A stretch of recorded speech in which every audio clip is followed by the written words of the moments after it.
That's all right. I can edit it out. It's fine. What is it? Am I introing or are you introing? I'll do it. Okay, go. I can just add all of this out anyway. That's the joys of being a master genius. Or just keep it in for the laugh. I could do that.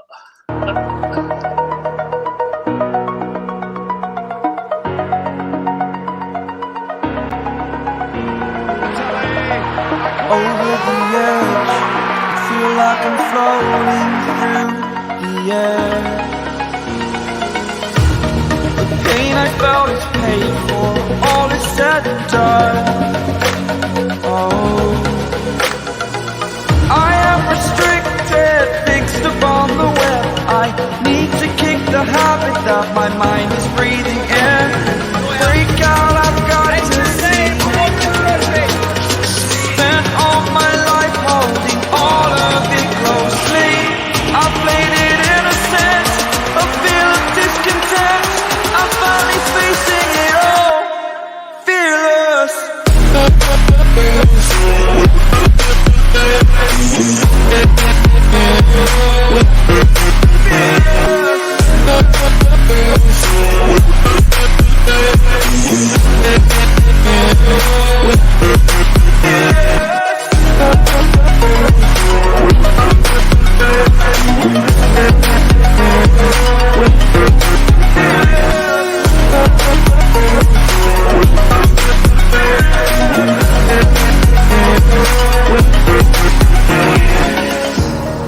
Burning the bridge that keeps us. I'm here and I'm feeling fearless. Exaggerated, that's what you assume. The story's over now, I must conclude. I am conflicted, watching where I step still, hanging in the balance. Not the life I want to live, I want to take it all. Standing tall, fear I've weighed the person you are. Oh, break out, I've got to see. Spent all my life holding all of it closely. I played it innocent, a feel of discontent. I'm finally facing it all, fearless.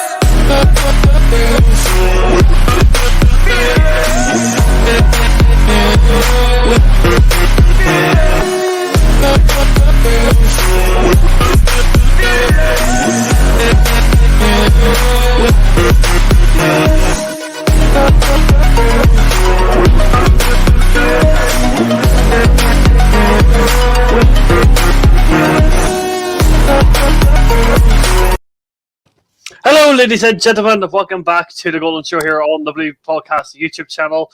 Apologies that we have not been on your screen for the past few weeks. It's been George has been going out drinking, partying every night at the cinema, now that lockdown's over, and I've just been having a few difficult weeks trying to find my feet again. But you know, we're here, and we've got a lot to talk about.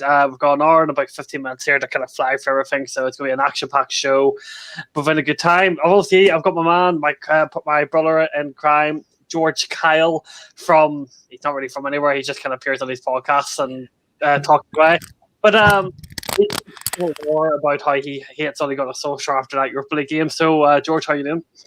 Yeah, good, Josh. I think obviously still disappointed after, as you've alluded to, the Europa League final. But I'm sure we'll sort of delve into it. And fantastic to be back. And I'm really glad to be back on the Blue Podcast, obviously with the Golden Show, and delighted to start to get into it. And as you said, slightly longer show today because obviously we've got quite a few topics to catch up on. So really pleased to be here.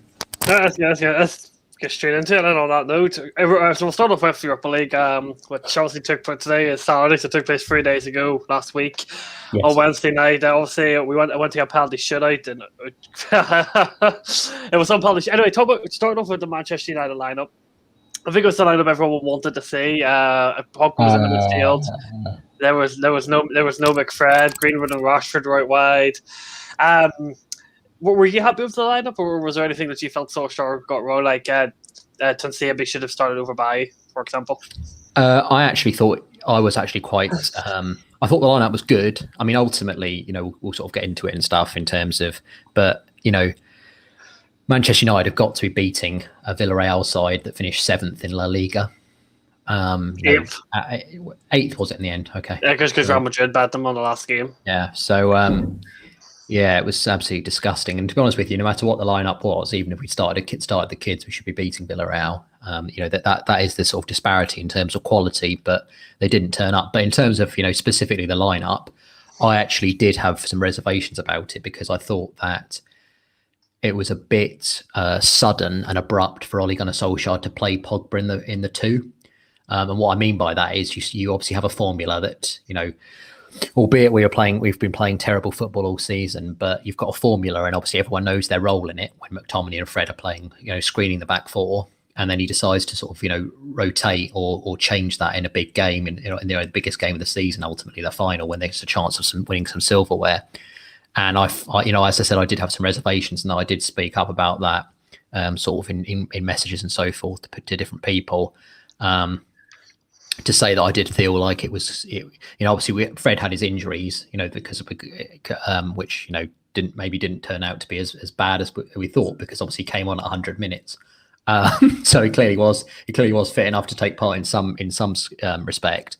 And like I said, that was where I felt the rest of the team was certainly good enough and was probably what I would have picked. But as I said, even though I'm one of those people who really despises McTominay and Fred together in that sort of holding two, I felt it was a very poor time to experiment or play McTominay and Pogba together in that two, because they haven't played together that often for us at all.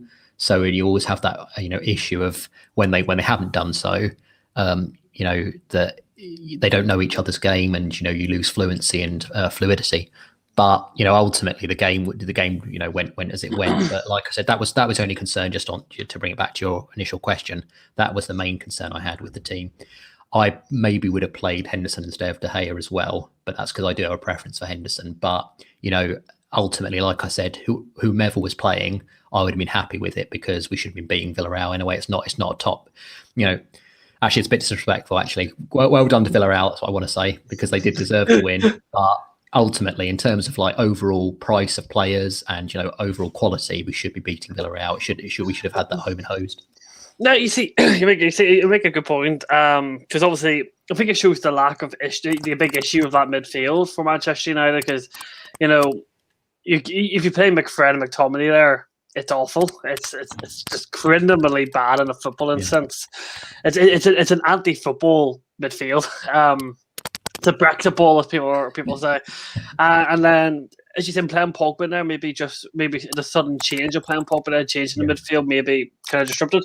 And to be fair, I thought McTominay probably was your best player. I think he was better than Pogba. I know that most people did feel like that, but I thought Pogba was better than McTominay. I thought that McTominay, I know a lot of people felt he had a really good game, was probably our best player, but I didn't feel that, because I thought he was good, obviously, in terms of running forward. But I thought as it's typical with McTominay, his end product is very poor.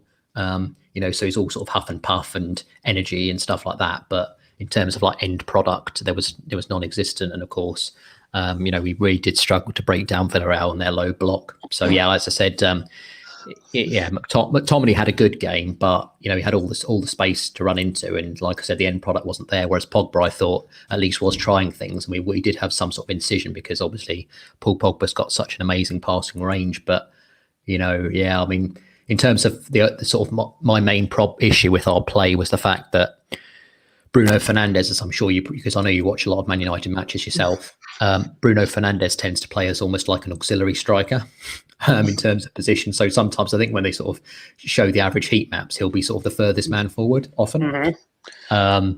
And he was kind of doing that again, which meant that we had sort of 4 players in a line, which was obviously Greenwood, Rashford, Bruno and Cavani, all 4 players in a line, very static, against a low block and a very well organised Villarreal side by obviously Unai Emery. So that was, I think, the main issue, was that no one was actually trying to create space. No one was, against low blocks like that, you need people who get in between the lines and get people turning and start. And as I said, Bruno decided to abandon his number 10 post and just sort of sit within the 4 along that line. So it was very easy to defend against. And that was one of the main issues. Obviously, there were others as well, but which we'll get into. Is this for just for our viewers? Is this what you're talking about here? How Manchester United basically played?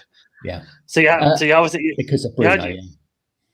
I'm not going to type the names in. So you had your back four. So you have your two centre backs. Yeah. You probably had Pogba playing a bit further up here with McTominay in front. Yeah. You did have Wan-Bissaka pushing up, but he's awful in the final third. Shaw, I thought, had a quiet night, and then you just had look at all of the space that Villarreal just was able to defend, and then your width here, your two fullbacks. You know, Shaw had a quiet game, and Wan-Bissaka can't really attack. So you look at how are you meant to have quick. How you meant to move the ball quickly? Where's your pattern to play? How you meant to pass a move and make Villarreal move? It's just so easy for Villarreal just to sit in two banks of four and just defend all of that space. 100%. It was funny because just before we came on, I seen someone ask a question saying, "What is Ole Gunnar Solskjaer's identity at Manchester United? Is it counter-attacking, route one, controlling possession, or is it individual talent?" You hate to say it, but that Europa League game, even though you've had a check in the league, you've bottled every big game under him. Not just this season, but in seasons before. It does.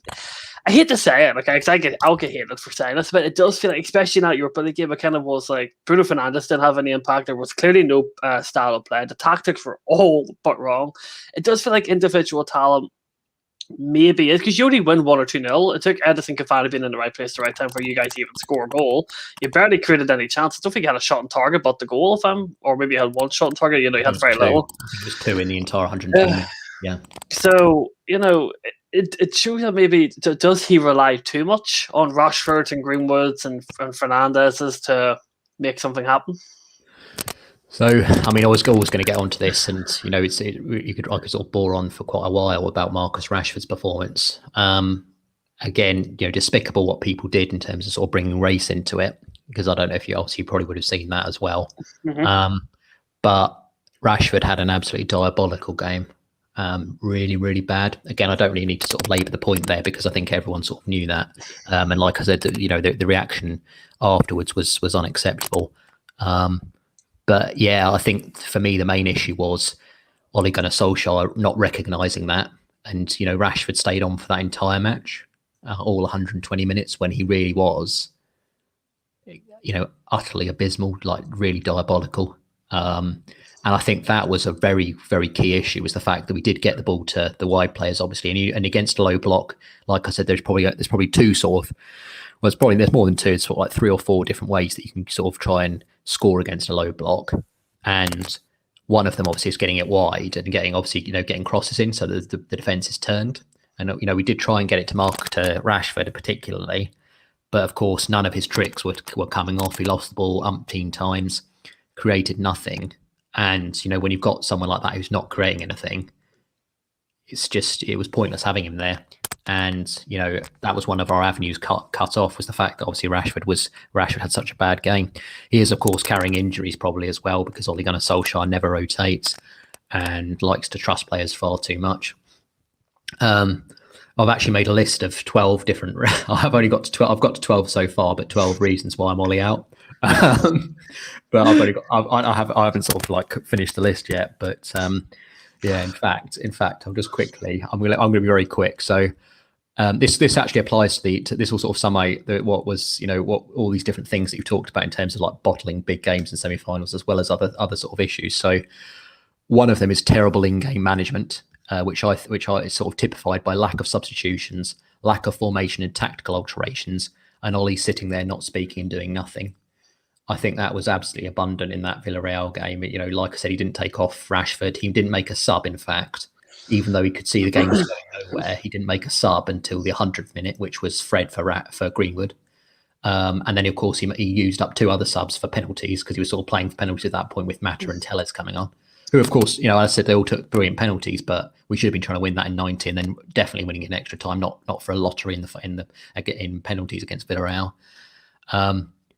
I've also put complete and utter bottling mentality, shown by multiple semi-final losses and final loss, where he made questionable team selections in all of them. Like I said, I feel like Pogba and McTominay. He was kind of forced into that, but at the same time, if Fred's fit enough to make the 100th minute, he should be playing. or he should have actually, not played McTominay and Fred together every single match that he could do, because you need to get other partnerships, fostered. And it was very, remiss of him to start a relatively untried partnership in a final big game like that. And in terms of like the other semi-finals, again, I'll, because of time constraints, won't go into it, but he made even worse team selections than those.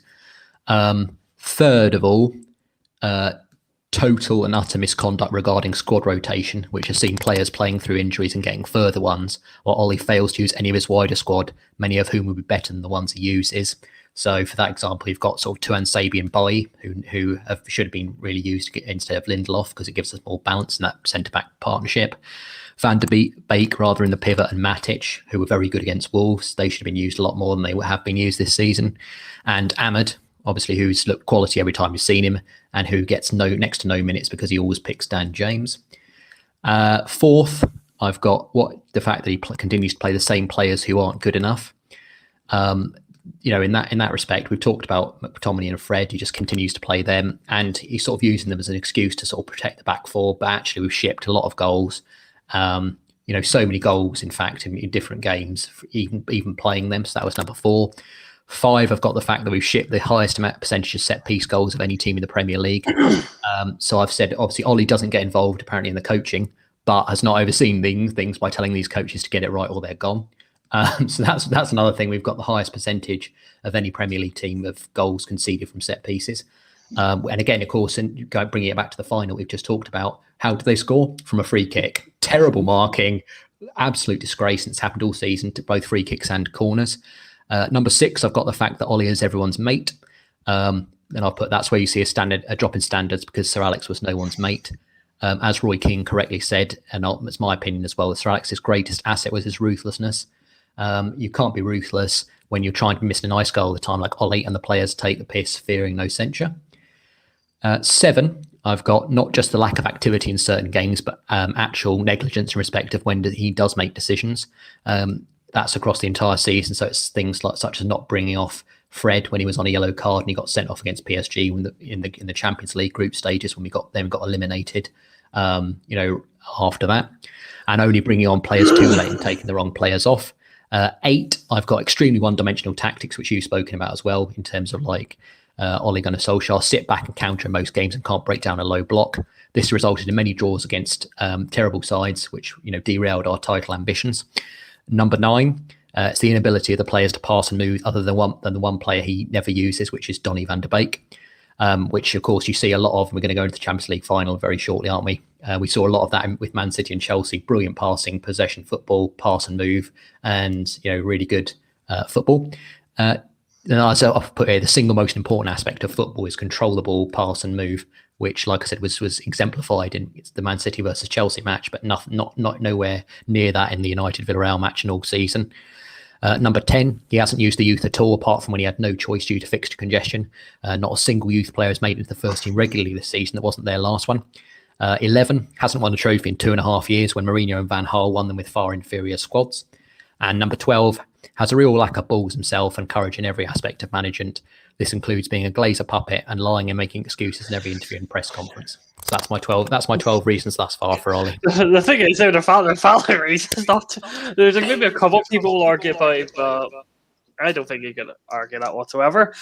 On to the fast side, you could have won two shots on target against a very poor Villarreal. This is a team I finished 8th in La Liga, for flip's sake. Their backline's really old. They've got Roberto Moreno and Jan Voigt. And Jan Voigt, these are Premier League rejects. So it kind of just sums up what this club is. So, their captain was 6 years old.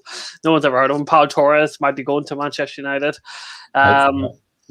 So I think the best player is Jan Moreno. He's a really, really good player, but he'll more likely be leaving in the summer. As I said, there wasn't much to talk about the open play because, United did not create anything that were slow. We've talked about the 4-2-4, which was static and useless, and it was the same thing over and over and over, and United never responded. And all you seen every time BT put the camera on Solskjaer, they're sitting there going, you see them just one time, he's just going, Like, that's a manager of Manchester United in a European final to win his first trophy as a Manchester United manager. He's just sitting there going, it's beyond mind blowing. Regarding the penalty shootout, okay, O'Furiel's penalties were incredible. Yeah. Okay, but if you were Solskjaer, all right, you see David De Gea's penalty record, would you have done a Louis van Gaal back in the World Cup and subbed on Dean Henderson? I mean, it sounds, a lot of people accuse me of sort of saying, it all sounds good in hindsight, but as I said, I would already have been playing Dean Henderson since the start in a way. I do prefer Dean Henderson. And in terms of the penalty record, it came up on BT Sport. I'm sure you were sort of listening to the commentary as well. It came up the fact that David De Gea hadn't saved a penalty in about 6 years. So I'm sure if BT are able to source that information, a club of Manchester United stature should also know it. And of course, I mean, mentally, all of us fans, although we don't know the specifics of it, we still know that David De Gea hasn't saved a penalty in a long time. So we all know that he's got a terrible record of saving penalties. And not only that, but I think Dean Henderson has saved 6 or 8 or whatever it had been in that entire period, that time since that period.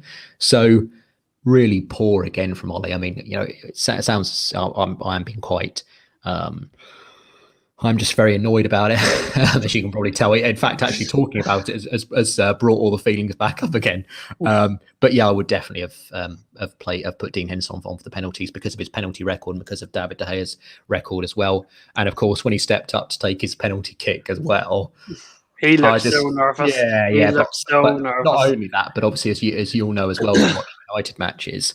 He can't play off the ball. Yes, he can't play off the ball. His ball skills are terrible. His actual kicking, of course, he's brilliant with his feet in terms of actually saving. As we know, he's made loads of great saves with his feet. But in terms of actually playing with the ball, he's very bad. And there was one against Villarreal as well, where he just kicked it. He had no pressure on him and kicked it straight to Villarreal player in the first half. I'm not sure if you remember that. But his kicking is very poor, and I could just see him missing. But yeah, it was. I think the only sort of moment of credit I would say in the entire match was for our players was the fact that all of them took their penalties brilliantly, apart from De Gea, obviously. It should never really get to that stage, should it? When it's like 11-10 or whatever it was in the end, it should never really get to that stage. Everyone took their penalties, beautifully, and it was a great to see that from all the players. But we should never have been in that situation. And Ollie.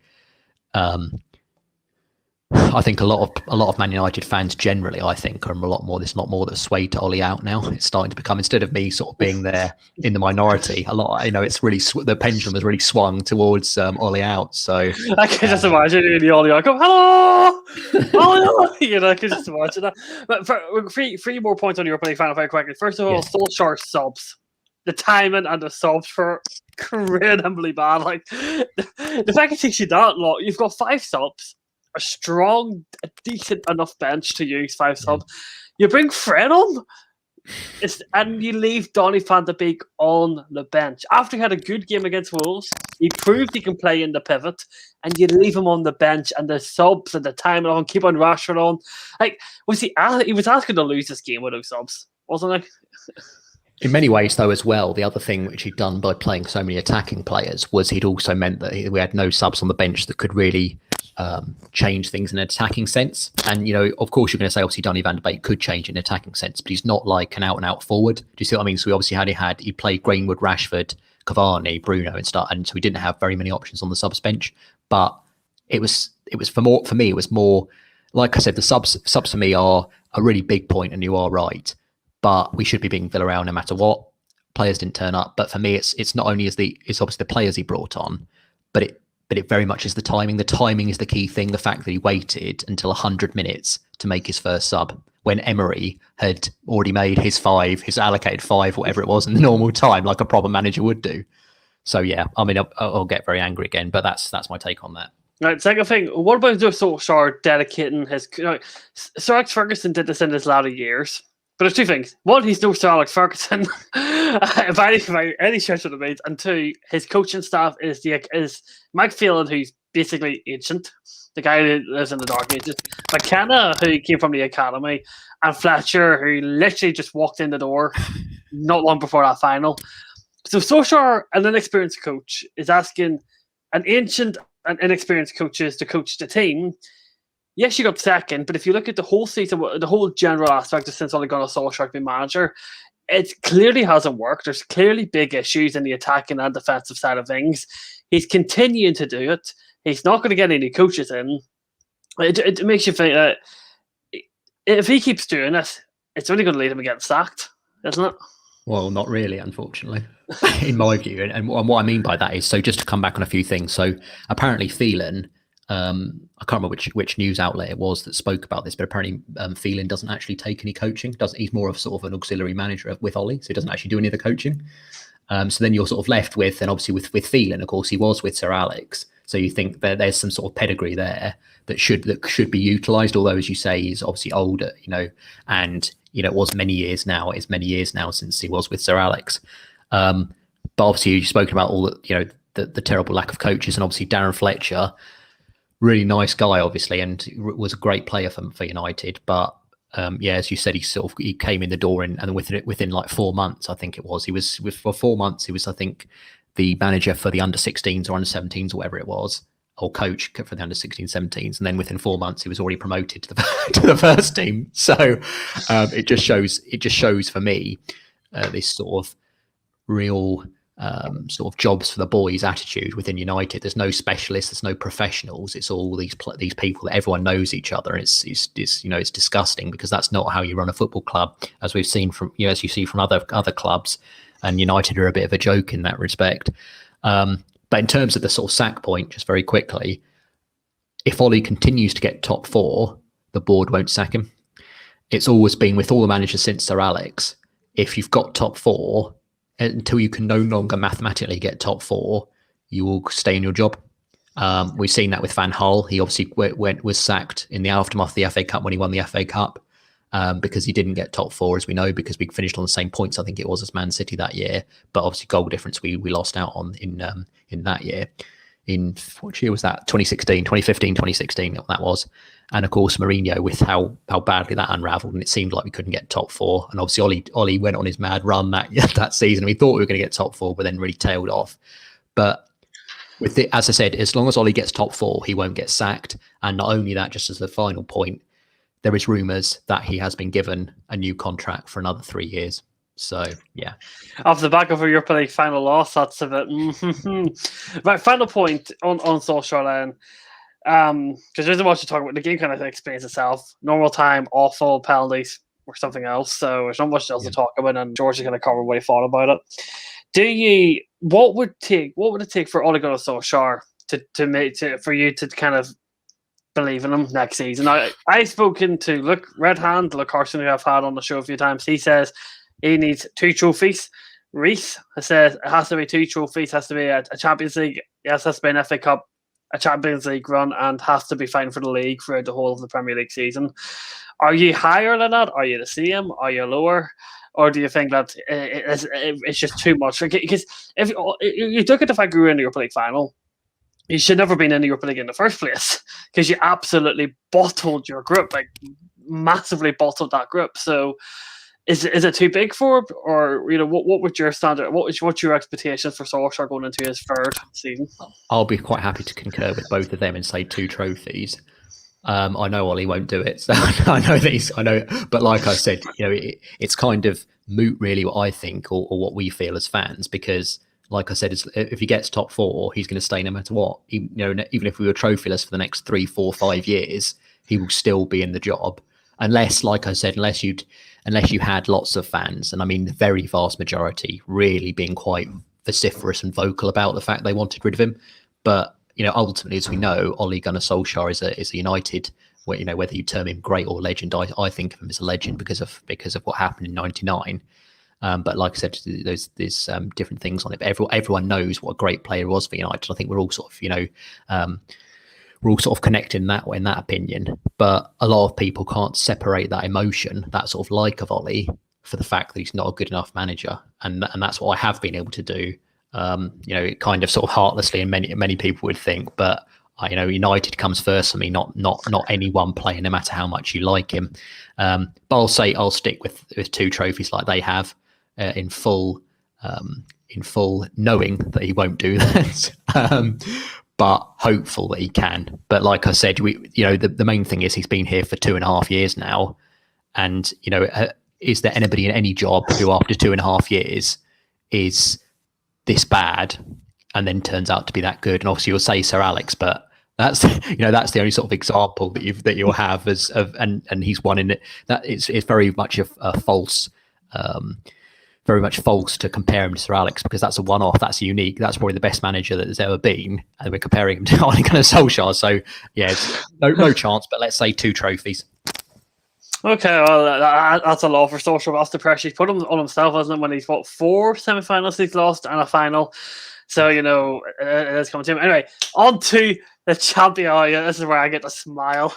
Right, first of all, you've seen us play Manchester City a lot this season. You also did a watch on my channel for the FA Cup semi-final. You really wanted us to beat them in the Champions League final. So, does that make you like us anymore, that we've just stopped Manchester City from winning 2 trophies, and Tuchel has embarrassed Pep on 3 different occasions? Obviously, it's sort of bittersweet, because ultimately, the best thing was the fact that you stopped Man City from winning both of those trophies. But at the same time, it's not, you can't take too much glory in it or reward in it, because it wasn't us, it wasn't United that were doing it. It was Chelsea, and you are still a rival of ourselves. So yeah, I can't take too much joy in it. I do take, like I said, joy in it, the fact that you stopped them getting both the FA Cup and the Champions League, especially the Champions League, because I think even if they'd won the FA Cup, I don't necessarily hold that in this. It's in no way is it in the same sort of sentence or same regard as the Champions League. But the Champions League in particular was exceptionally pleasing, just because you stopped Man City from being the 3rd team in the Premier League era to win both the Premier League and the Champions League in the same season, which I think is the ultimate achievement, is to win those 2 trophies, because they are the biggest trophies that you start at the start of the season. And there's only 2 United teams that have won the Premier League and the Champions League in the same season. So that was quite positive. Regarding the actual game itself, first of all, let's start off with Manchester City before moving on to Chelsea. Right? Because there's a lot to talk about Chelsea in a short amount of time. Start with Man City. Did Pep overthink the game again? Gundogan played as the holding midfielder. He abandoned Rodri and Firmino, which literally, that system he played won him the league. I think it was something like 30 odd games straight. He abandons it. He obviously tried Firmino and Rodri against us in the FA Cup. Too defensive. It failed. He tried Rodri alone in the league. It failed. So he abandons them altogether, and then. If you had a DM on, Chelsea may have not scored that goal, because Mason had all the time and the space to work with. So, and also then the false 9, he played De Bruyne false 9 instead of Phil Foden, which he has been doing. So you're kind of confused in their roles, because De Bruyne would have been better in the middle while Phil Foden played in the front 3, which he has done all season. Then he brings Jesus on over Aguero, and Jesus has done nothing against us when he's played. It just, like, you're talking about bad management from Ole Gunnar. Trying to contest him for who has the worst management in a European final, because he got it all wrong. Yeah, it's very interesting. Like you said, you've sort of come out of the stats there as well, and I saw another one that, as you said, that had the sort of that stat that either Fernandinho or Rodri had played pretty much. I think City had played something along the lines of 70 games, I think, in all competitions this season. And I think, either one of Rodri or Fernandinho had started in about 97, 98% of those matches. So it was, again, a very strange and unique situation to do that. I think what he wanted to do was really sort of attack and try and really impact the game, because, of course, we know that against Chelsea, historically, especially in the FA Cup, it was a case of where maybe he thought that he didn't have enough attackers on. So that's probably what he was trying to do. He was probably trying to score the early goal, which would really have upset Chelsea. I think the first goal was always going to be very vital. I know it sounds, again, sort of, easy to say that in hindsight, but I think the first goal was always going to be such a massive thing in that match, because both sides do have very good defences, as we know, factually speaking and statistically speaking. But yeah, it's very, very odd to do that. I think it's also odd the fact that he keeps on playing Raheem Sterling. Whenever I see Raheem Sterling in a City lineup, I automatically think they're weaker. And then, as you said, not bringing on Aguero was really foolish, because I think in those sort of final minutes. I don't know if you would definitely have felt it more than me as a Chelsea fan. I was on the floor. Yeah, I was on the floor and having a heart attack. But it felt like when Aguero came on, didn't it? It felt like there was actual threat. There was a when Walker was whipping over his line, Walker suddenly turned into like David Beckham, because he was whipping in these amazing balls, wasn't he, towards Aguero, and it did feel like Chelsea might come unstuck. I think there was a very good chance, wasn't there, where the ball came in that sort of area, and it went, which just sort of flashed across across the goal. So yeah, it was very, very strange.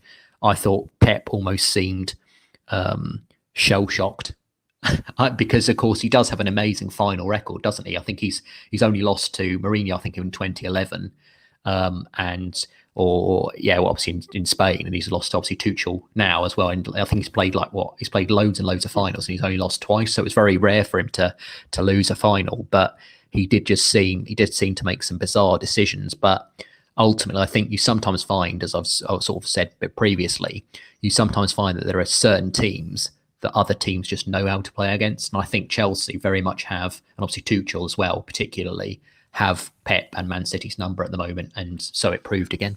Since Thomas Tuchel came in at Chelsea, you look at the way Chelsea set up in a 5. If people are going to say it's defensive, but one thing Thomas Tuchel does, I don't think too many managers do these days, is that he adapted the formation, the system, to the players that he has, because he's only got 3 proper midfielders in Jorginho, Kovacic, and Kante.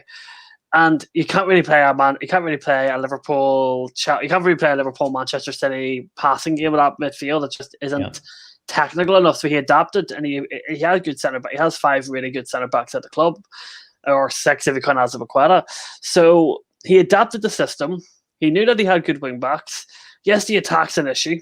Okay, Jorginho finished our top goal scorer in the league with 7 goals, which were all penalties. So that is obviously a big issue that we have to address in the summer.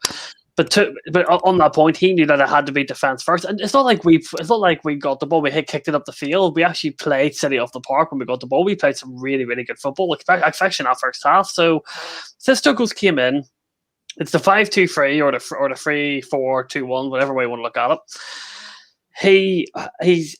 The team just looks so well drilled, so well coached, so well prepared. Everyone knew their roles. Kante was everywhere. The game plan was obvious. How quickly he's came in, how quickly he's learned the players to win the Champions League, to get Chelsea into 4th place. So we may have been lucky on the last game of the season, but sometimes you do need luck in football. And got to an FA Cup final.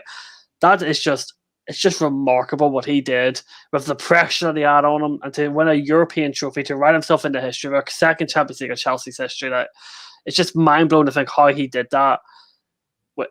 When he came in, when things look so dull, it's incredible, isn't it?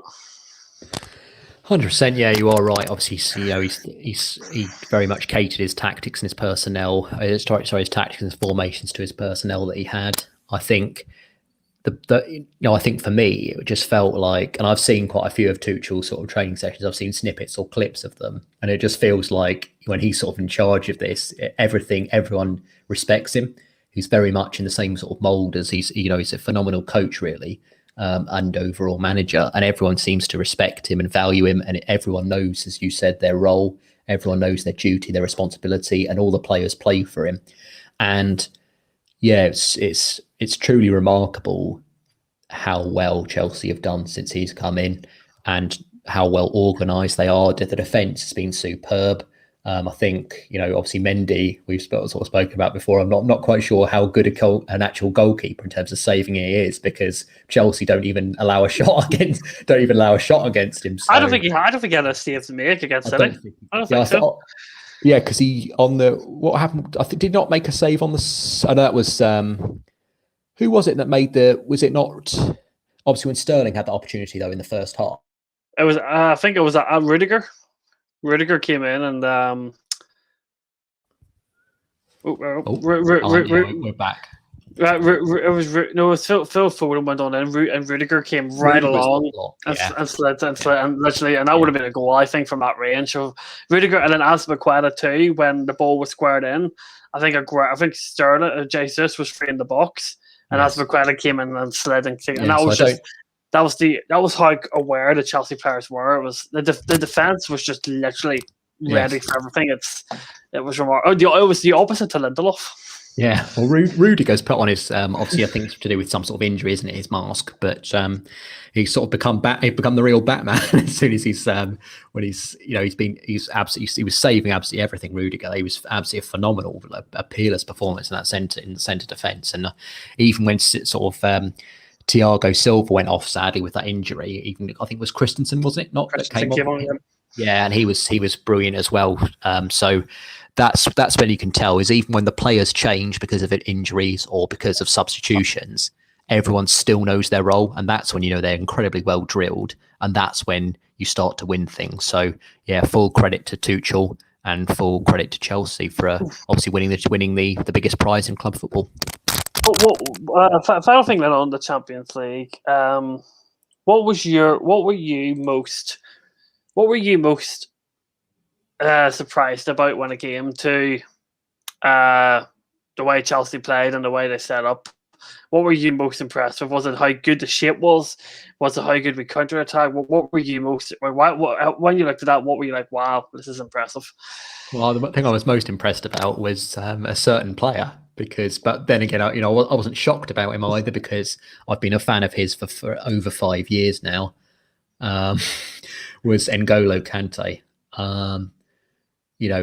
Ballon d'Or shouts now as well, which I think, he's one of those players I think that most fans from any other club would want to win. Most of the time there's sort of that rivalry or, disrespect, but with Kante, man of the match performance again in that final, man of the match performance in both the semi-finals. There was also, I think, against Atletico, was he not in the second leg? Was he not man of the match then as well? So, yep. Yeah, ridiculous player. Everything about Kante. I mean, all the tackles, the tackles are spot on, clean, efficient every single time. The interceptions are always there. His constant boundless energy and running, and it's not only without the ball in terms of tracking and helping Chelsea to win the ball back, but it's also running further on. So he's so quick and obviously agile that even when he gets the ball, he's so important for Chelsea in running with the ball. They saw that all the time. He just runs and runs and runs, and it was just it was magical. And I had to bring that in there about Kante.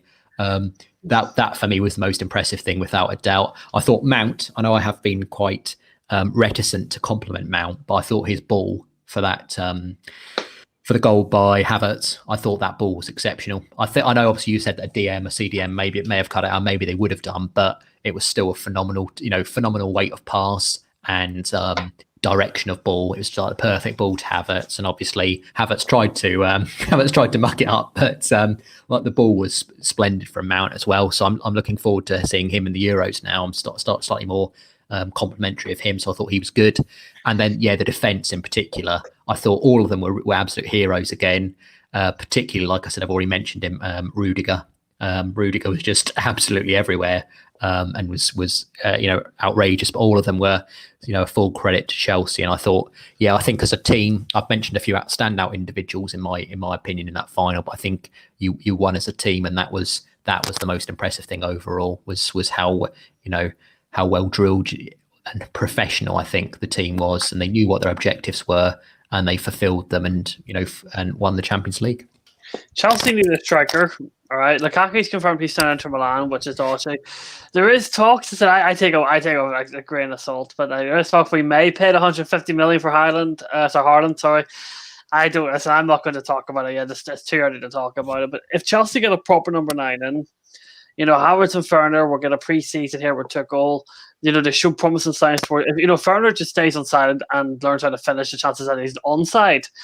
He's a deadly player because everything else outside of the goals is really well. Havertz is getting integrated slowly, understandably, but he showed really promising signs under Tuchel. Chelsea get a proper number 9. Tuchel's down for another 3 years.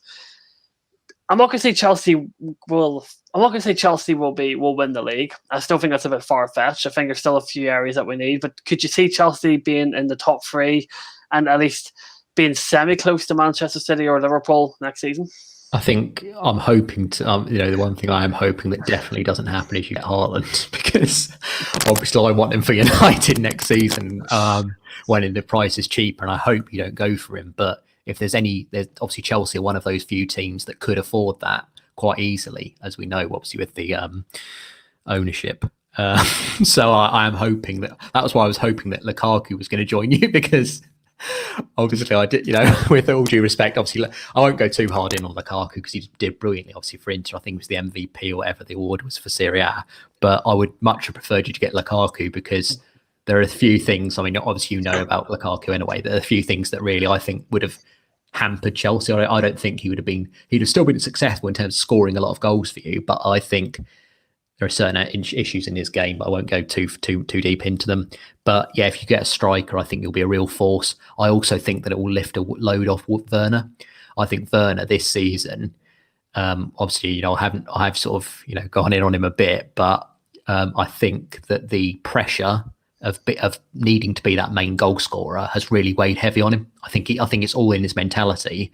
He's got this fear of missing. He's got this fear of missing, fear of shooting even, and it's really played in his mind. So I think with what you'll find as well as a subsidiary benefit of getting a centre forward, as well as obviously increasing your goal output, is the fact that other players will be improved by it and will help their game. And Werner's definitely one of those where maybe he can play on the left slightly more.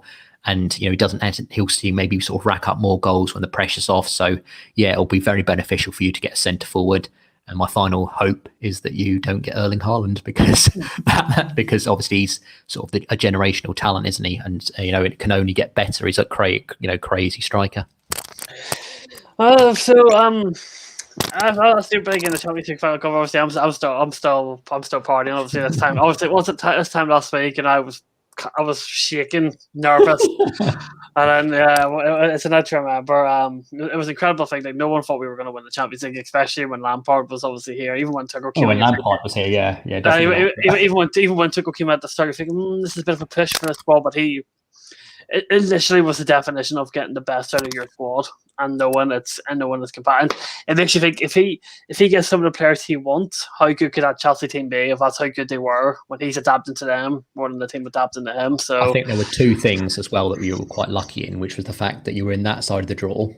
And not only that, because obviously you did have Porto in the quarterfinals, which it was probably the easiest sort of person that you could have, team that you could have, but also the fact that Lewandowski was injured for Bayern, because I think that was one of the things that if you'd met them in the final, I don't think it would have been. Even with Kante playing out of his skin, I don't think against a Bayern with Lewandowski, I still think they would have won it. But like I said, full credit to Tuchel and Chelsea. Stars aligned slightly, but they fully deserve to win it. And yeah, it's a phenomenal achievement because I'm sure obviously all Chelsea fans, and I certainly wouldn't have thought that Tuchel would have won the Champions League when he first came in. But as soon as you sort of watch Chelsea, I think, particularly in that obviously FA Cup semi-final when I saw them, that's when you really started to believe, because you saw how efficient and organised they were, and that can take you a long way in football. All right, so moving on to our this evening, we're going as the Euros begin. I don't know when it is, but the 11th of June. So about 7th, I think a week exactly. I know it's Friday. Yeah, no, next Friday. Yes, next Friday. Yeah, next Friday. We're going to deep into the England squad that Gareth Southgate has named. Now, first of all, before we talk about the squad that Southgate has named, what is your opinions on Gareth Southgate himself? Terrible manager ultimately. I think there was lots of plaudits for him and lots of compliments after his performance in the 2018 World Cup. But I think England were quite lucky that we obviously got through the group, and then it seemed like a lot of the big teams sort of fell on the other side of the draw, and that's when, of course, we then. Who was it we played? It was Colombia, wasn't it? We played Colombia and obviously finally got over the penalty hoodoo with Eric Dyer, I think it was, scored the decisive penalty that night, which I really love because, penalties with England, historically, we've been terrible at. So that was a good night. And obviously Sweden, we got in the quarterfinals, and of course, they're not a very good side. And even against Croatia, I thought we should have, sort of man for man, we should be beating Croatia in that match, but the players really did struggle with mentality, as which is often a case with England. So he did very well in that World Cup, but there were some mitigating circumstances. And I think in the 3 years now since that tournament, I think the sort of poll of opinion on Southgate has moved the other way firmly, and I think a lot of people recognise that he is quite a negative manager, quite a pragmatic one, and lacking ideas and coaching and tactics. which sort of represented itself a bit in the squad, which we're going to talk about. Let's start off with the goalkeepers then. So we've got Dean Henderson from Manchester United, Sam Johnston from relegated West Brom, who I'm assuming will not be at West Brom, you like to think, when the new season starts. And then Jordan Pickford, obviously Aaron Ramsdale, who somehow made the squad and the 32-man squad, has been left out. Right, so Dean Henderson, go goalkeeper one by one very quickly. Dean Henderson obviously has been in and out of Manchester United. I assume he was dropped for David De Gea towards the end of the season after quite a bad game against Liverpool. Though he did replace De Gea in the league when De Gea went to Spain. So he's been in and out, but he has proven he is a really good goalkeeper. Sam Johnston, who probably stopped West Brom from conceding about 60 goals in the league. He's a really good shot stopper. Yeah. But Pickford's going to be the number one because Southgate has his favourites.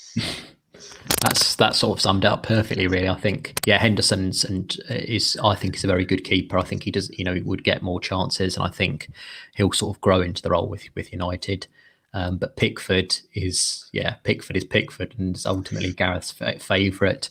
But I think he does have a really bad mistake in him, and we've seen in previous tournaments that England with goalkeepers are very unlucky at crucial times with keepers making mistakes, such as when David Seaman got lobbed from many yards by Ronaldinho in 2002 World Cup. So I can definitely see some gaffes happening from Pickford.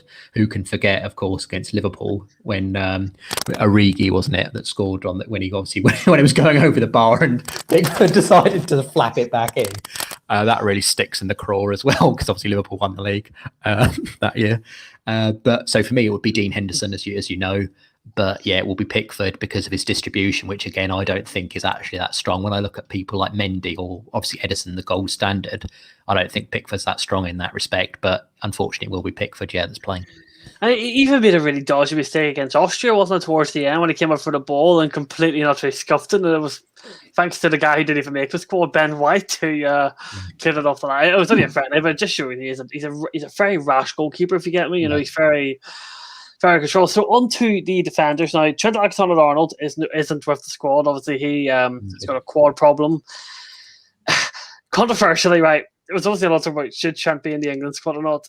Will England actually miss him in a Southgate system where he isn't going to be allowed to attack as much and be free flowing? I actually don't think it's a bad thing. Yes, he's probably the best right back you have. But under Southgate and Southgate's system, I think you're better off without him because he's not as good as defending, and whoever the right back's going to be going into this has to defend. So maybe you're actually better without Trent. I think he would be a good option in terms of, I think, what Southgate wanted to do potentially, and of course we'll know, won't we, in about a week's time, and throughout the tournament we'll see what formations he's playing. But the fact that he was taking 4 right backs, as many people sort of spoke about, alluded to the fact that he wants to play a back 5.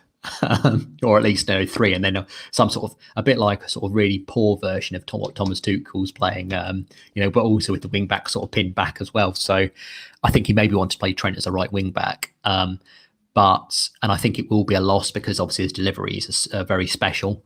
But obviously the best right back for England would have for me is going to be, and this is going to be the most controversial opinion I think of this podcast, would be Aaron Wan-Bissaka. I think that's the best right back that England have. And like I said, most people that watch this will disagree with me, but it's my opinion. I think defensively, there's no one better than Wan-Bissaka. I think against the top teams, you're going to need to defend very well. And I think there's no fullback, maybe in Europe even, that defends as well in one-on-one situations. And I think attacking wise, he's not as bad as people think. I think he obviously had more assists, I think, than Reece James this season. So that's who I would have taken as well, Wan-Bissaka. And so with him missing out as well, I think that was a real sort of thing in there. But I think the one player you have to say now of those remaining 3, I think obviously you've got sort of Trippier, Walker, and the Reece James. I think for me, I know you'll sort of maybe be biased and say Reece James, but I think Kyle Walker should be the right back because I think the best thing Walker has, and he maybe is a bit of this, but I think he's obviously his pace. I think a lot of the time will get exposed, especially with Stones and Maguire, and that's where Walker's recovery pace and tackles will come in. And I think that's maybe where I would say Walker as our right back, but we'll have to wait and see. You see, that's the interesting. He took 4 right backs, but he only took 2 left backs, Ben Chilwell and Luke Shaw. Yeah, this is a difficult because Chilwell's end of season form has been really, really good, but Shaw's overall season has been good. It's a hard one to know. It maybe depends on if it's a 3 at the back, you play Chilwell, since that's what he's done out of Tuchel. If it's a back 4, you probably go with Luke Shaw as the out left back. I think if you have no disagreements, Luke Shaw probably just edges it as the starting left back. I don't think it's just. I know obviously you said as Chilwell did have a good end of the season. I think in that Champions League it was very good, but I think overall Luke Shaw is a much better left back. It's just the fact that I actually think that Southgate will play Chilwell though, because again, that's a sort of decision making that I think Southgate has. He picks these players that I don't agree with, and that's why I think it's very much when you speak about Southgate, it's about your personal opinion. And one of the things that will impact whether you like or don't like him is how often he plays your favourite, not necessarily your favourite players, but the players you think should be playing. And I think, like I said, I think he'll be playing Chilwell.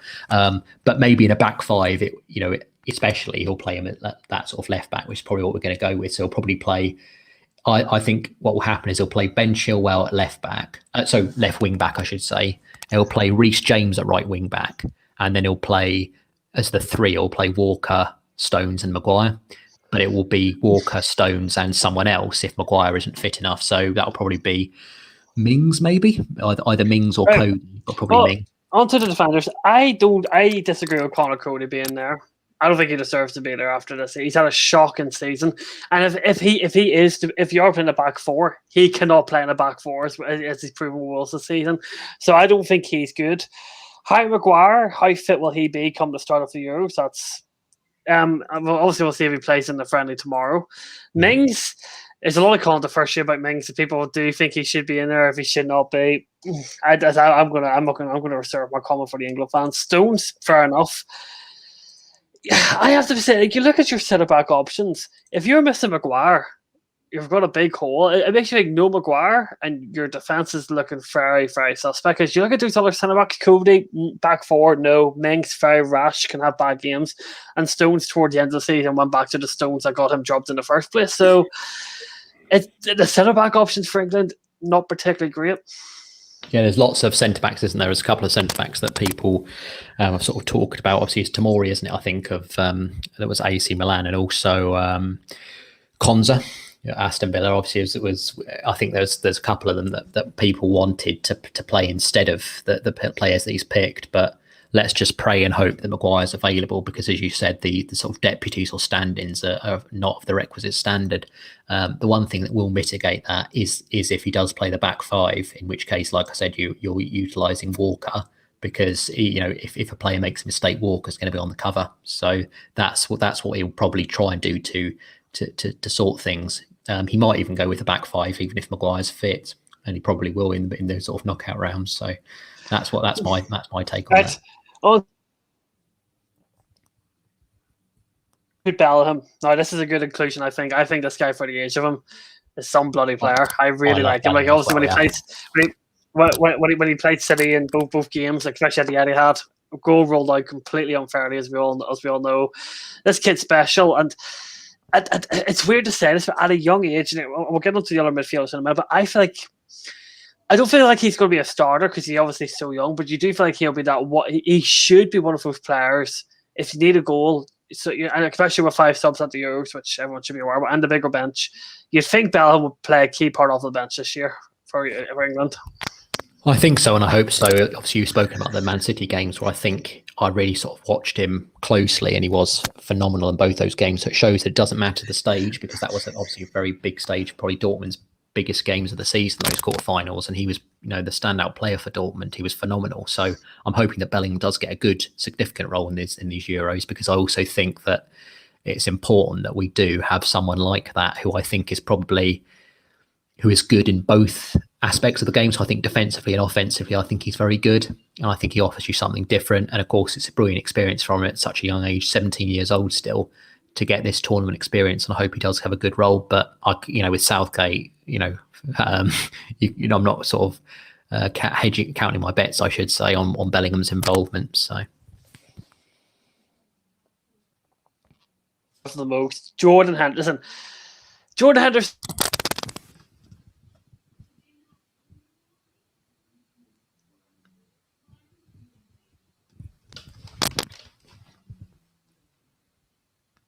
Yeah, so obviously Josh was talking about Jordan Henderson there. I think it's going to be extremely interesting to see with respect to his injury record. I think he's only sort of just come back, and I think he's maybe played a few games for Liverpool just at the final part of the season. So it'll be interesting to see how fit he is. But hopefully he's going to come back relatively raring and ready to go in that match. Or in the first match, because I think the other thing that you should say about Jordan Henderson is those leadership skills. The fact that he's captain of Liverpool.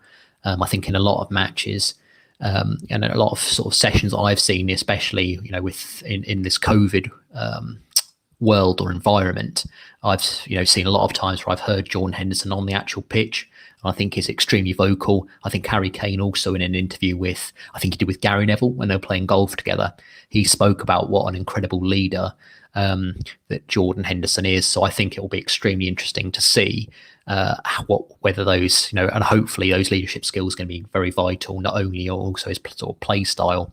An incredible box-to-box engine. I think maybe slightly limited in terms of as an actual footballer, but a very good athlete, and it's important as well. I think Sir Alex Ferguson has also spoken about this as well. You have to have the right, and obviously Roy Keane has. You have to have the right characters and the right mentality, and I don't think there's many question marks at all about Jordan Henderson's mentality. He's very much a winner and very very positive player for Liverpool and for England.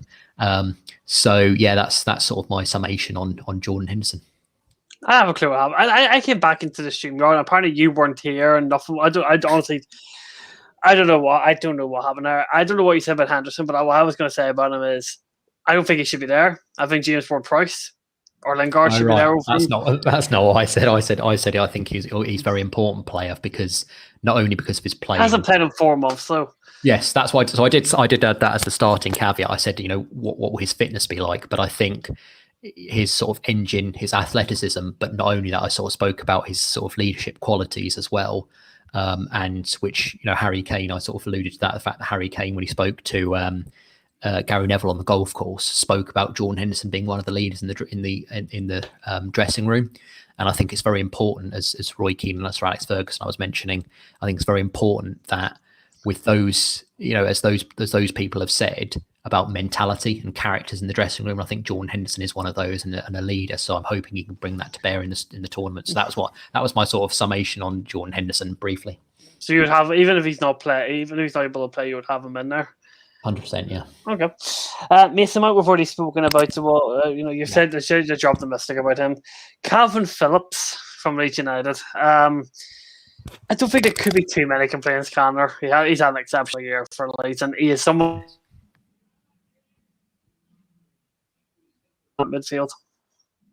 Yeah, Calvin Phillips has had a brilliant year. I think I've watched him quite a lot often. He's been phenomenal for Leeds, and I think with the way that Southgate is going to line up, it does make sense to take him. A sort of combative nature in that midfield. He'll probably feature quite heavily, I think, in the tournament.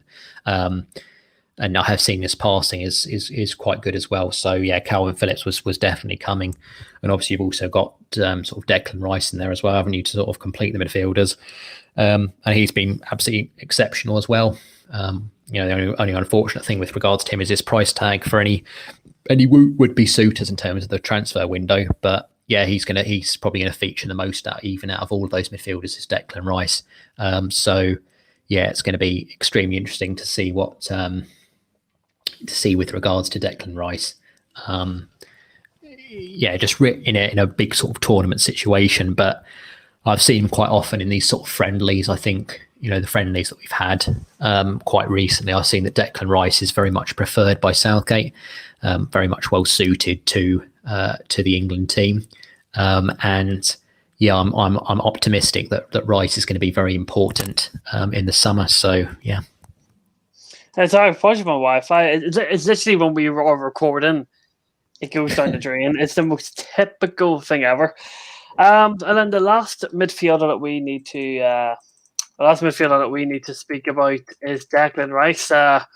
Maybe potentially joining Manchester United coming up here in the summer, although Chelsea are interested in him. So, again, should be no complaints about Declan Rice, should there? Yeah, 100%. I've just sort of spoken very briefly about Declan Rice. He is going to be, vital. I think of all those midfielders in the squad, he's going to be the one that's playing probably the most out of all of them. Southgate really likes him. He's important as a progressor of the ball and important in terms of winning the ball as well. So Rice is going to get a lot of matches, and he's going to be instrumental in hopefully and obviously an English charge towards the Euros. Right, so flying through then the forwards, Dover Calvert-Lewin to back up to Harry Kane. Gonna be controversial. I would have picked Ollie Watkins over Calvert-Lewin. What do you think? I don't, to be honest with you, I think the second best overall striker is not going in a way because he was injured, which is Mason Greenwood. Yeah. I don't really rate Calvert-Lewin. Again, that's probably controversial. Again, I don't really rate Calvert-Lewin or Watkins actually in comparison to Greenwood, definitely. And in any case, I don't think that they're going to have. I'm probably going to be wrong now. It's probably going to sort of be clipped up afterwards after Calvert-Lewin goes on a mad scoring run. But I've seen him miss quite a lot of chances, and I also think he's one of those strikers that England typically take, sort of an Andy Carroll type when we took him to Euro 2012. Where it's like very unorthodox player, I should say. I think that's what Calvert-Lewin might be termed in my opinion, is unorthodox player, and I'm a bit skeptical of unorthodox players that you can't really pin down to what their sort of main strengths are. He's sort of very tall, as we know, got good in the air and a good sort of target man, but I think ball playing wise, I don't necessarily see that he's of the requisite standards. So but hopefully anyway, Kane will be playing most of the matches anyway, so Calvert-Lewin will only be used as an impact sub. Phil Foden, no complaints. I think he's in there deservedly. So Jack Grealish, no complaints again either. I guess he should be happy enough of him in there. He needs to start as well, just to put that in there. But, Harry Kane, that's speaks for himself. Marcus Rashford, now how fit is he? Not at all. As we know from the final of the, they're going to have had good work with him over these last couple of weeks because, as you know, of course, you watched the entirety of that Europa final as well. He looked dead on his feet. It was almost as though, and I think that's probably what Rashford knew, because even in the post-match interview in that thing he spoke about, didn't he? He said that it's things that you don't know about I'm carrying that obviously have impacted me. So even he knows himself that he can't play at full, he can't play his full potential. And so, Southgate, I think, though, doesn't like Rashford as much as Ollie. I think Ollie loves Rashford, but I think Southgate might be, if Rashford does have a poor game, I think Southgate will be slightly more damning, or not damning necessarily, but I mean, he'll take him out of the squad, is what I'm saying, take him out of the team. So Rashford may only have a minor part in the tournament, is what I'd say at current levels of fitness. But it remains to be seen how well the England camp have worked with him over the last couple of weeks to get him up to fitness. Right, next is Saka, who Arsenal think is the next Lionel Messi.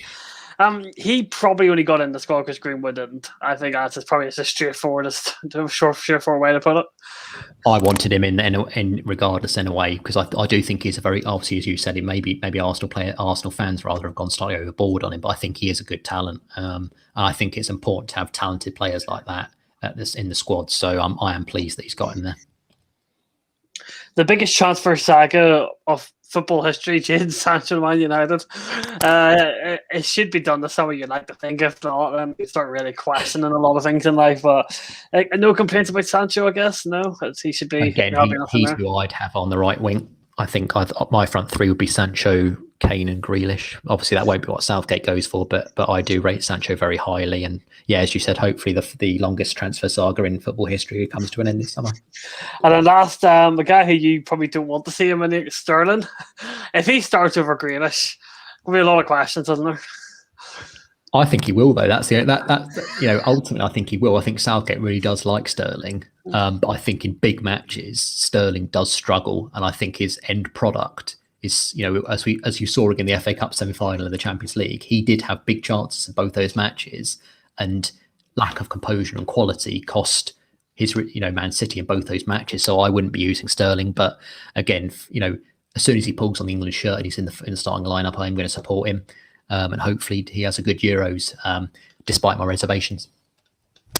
All right, final question, and before we wrap things up, a very, very quick prediction. Where will England win the Euros, or where will they get knocked out? Obviously, you could get knocked out in the round of 16 if you finish second in your group and get Germany, France, and Portugal. So if England don't get past the round of 16, I think Southgate's that's cheerio, nice knowing you. But where do you roughly think England will finish?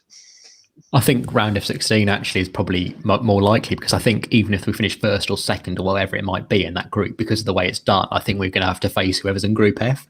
So it's going to be either one of like Portugal, Germany, France, whatever. I'm pretty sure we have to. I think we might have to finish third. I think maybe possibly to try and avoid that side. If you finish third in that group, Southgate should be sacked during the year. No, but in actual fact, it might be better to do that, because you might get on the weaker side of the draw. To be honest with you, I can't really, England are one of the favourites, I think, and the reason I say that is because of the amount of quality we do have. If in terms of, I've probably got about 8 favourites of the 24 that I think could win it. I think England definitely are among those, because like I said, of the quality of players that we do have, but also because of that home advantage in quite a lot of games. If they're played in at Wembley, that is a big deal, I think. So my heart's sort of saying semi-finals, but or potentially winning it, hopefully. But head is saying probably second round, given the fact, like I said, that probably we're going to draw someone out of Group F. In which case, it's most likely curtains. But hopefully, I'll be proved wrong. Right, and that ends the Golden Show for this week. We will. Hopefully, bearing all things go to plan, me and George will have another episode out on Friday. I was talking to Tom here during this. It just should be uploaded on the Monday. So a perfect start to everyone's week for everyone. Joe, thank you for all the support. I've seen a lot of people having comments in. I really do appreciate it. It's good to see you're enjoying the show. And fair play to you for having to listen to George for about an hour straight. This. No, only joking, George. That's the whole point of the show. It's detailed. So as I said, you're going to the cinema. Don't have a clue what I'm doing yet. I'm going to play Football Manager, so obviously there's no football. So like my nights kind of feel, my nights feel. I'm going to play some Football Manager, maybe have a beer, see what's and just enjoy the world. But George, thank you very much. Obviously, we will be back again later on in the week for talking more football. And this has been a good episode. Are we doing our Euros predictions for who's going to win on Friday then? Yeah. Yes. Okay. That's fine. I just wanted to make sure just in case we didn't start that, and I sort of got, and then everyone was like, "Oh, you only did retrospectively, you only did what he thought was going to happen." But that's perfect. Yeah, no, it's been very fun as always, Josh. Thank you very much.